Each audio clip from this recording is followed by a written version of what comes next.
We are here again with another month of Amiami box openings.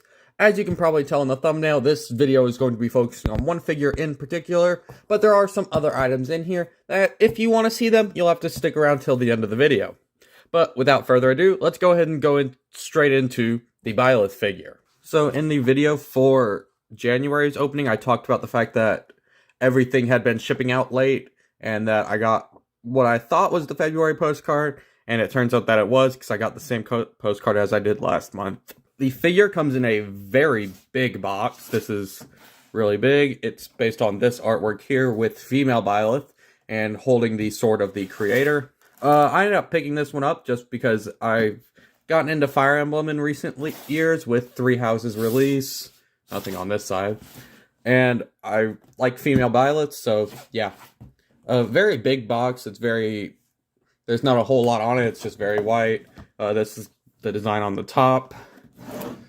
As I was rotating it around, you probably saw on the back, it just shows the figure itself with the effects on the sword, as well as just the sword out. I'm probably going to have it out with the effects, just because I think they look pretty neat. But I also really like the base on this figure, the nice little rocket things. We'll see how I really feel once I get it all opened up. First up, we can take a little bit of a closer look at the base itself. It's basically modeled after a bunch of bricks and stuff. There's this little area where one of her feet can go, and then the other one going right there. Overall, I really like it. It's a very interesting shape for a base. It's made out of this really plasticky material, so it's not the best, but it ends up looking pretty nice, in my opinion. We'll go ahead and set that off to the side. A little bit of a look at the sword. It comes with a hand sitting on it, so I guess you just replace the hand out for the other one. Overall, it's not super huge, but it's definitely not a small sword in any sense. There's also a little knife. I don't remember her using a knife a whole lot, but I guess she has one. So I guess that's also an option if you want to have that. Then finally, we have the big version of her sword, which just has all the little pieces elongated out with this resin on top of it, representing the flames. Another hand piece that allows you to interplace or change it out with the other hand. Overall, I think it looks really nice. I like the way that it's like that it'll end up posing around her, kind of just, it looks very flowy, if that makes sense. I don't even think that's a word, but it looks very flowy. Yeah. This came in its own little compartment on the shell, so it was very nicely protected and packaged. That's just good on the figure company, because I could definitely easily see this thing breaking. Then, of course, there is the centerpiece of the figure, Byleth herself. Overall, it looks really nice. Her hand isn't here right now, but that's because we haven't put in one of her swords yet.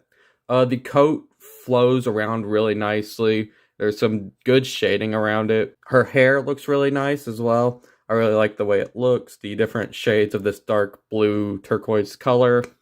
The tights that she wears in game looks really nice. Overall, I think it's really good. Her eyes don't look as dead as they did in game, which is a very good thing.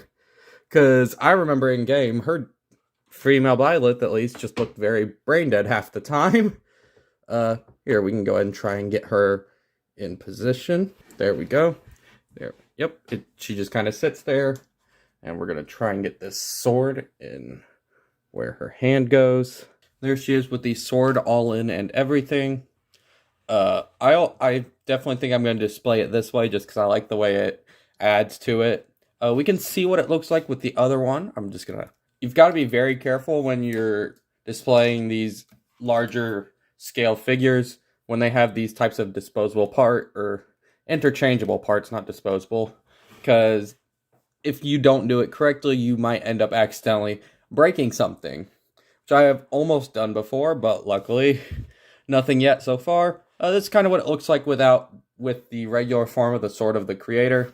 I think it kind of takes away a little bit from it, because there's more going on over here. But when you have this version of the sword, it's obviously a little bit more balanced out, just with it going everywhere. Plus, this form of the sword gives a lot more color to the figure, aside from this one, because this one's obviously the bone, kind of like a bone beige. It's a weird beige color, so it doesn't add a whole lot of pop. But with the flame version, obviously, it adds a lot more to it. The little knife that I was talking about earlier, I figured out where it goes. It just is on the side of her belt. Right in here, there's a tiny little hole. You might be able to see it here. Right there. There's a tiny little hole that it goes into. So we're going to go ahead and try and get it in there. Please just work with me. There we go. Yeah, it just kind of pushes in there. Looking all nice. I'm pretty sure that's the direction it's supposed to go. I actually did it the exact opposite of how it was supposed to go. That's how it's supposed to go. I'm going to go ahead and take this sword out. Put in the version of the sword that I like. And there we have the Byleth. I think it's a 1/7 scale. I can't remember off the top of my head. But this is what it looks like in full view, I guess.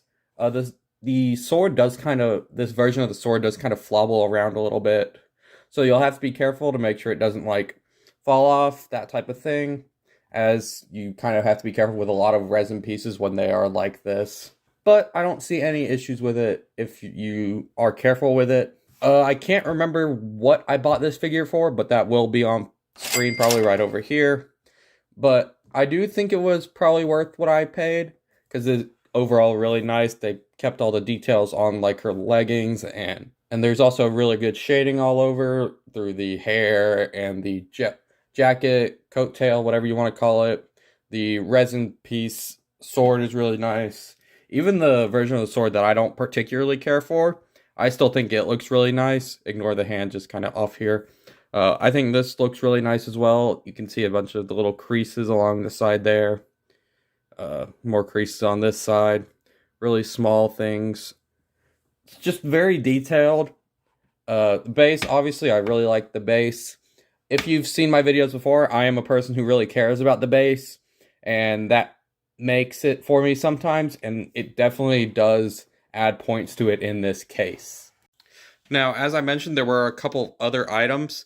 This being one of the first ones, it is a wall scroll of Bachira. It is a lot smaller than I thought it would be.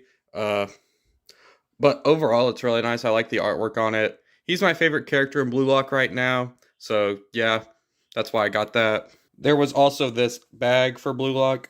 The reason I got the bag was just I like the way it looked, obviously. It's a decent-sized bag. But also, when you did enough purchases monthly for Blue Lock, certain Blue Lock related items, you were able to get a bonus item that they didn't tell you what it was. But I'm not gonna lie, it was just this artwork, and it's pretty underwhelming. So that is what we got for February. I know that's not the most amount of figures, but I definitely have other openings on this channel. If you want to see me open more figures, you can check those out. But if not, I hope to see you in the next video. Hopefully the March one won't come out too much after March, but there's only so much I can control when Amiami decides to ship out. Anyways, I hope you have a great rest of your day. Peace.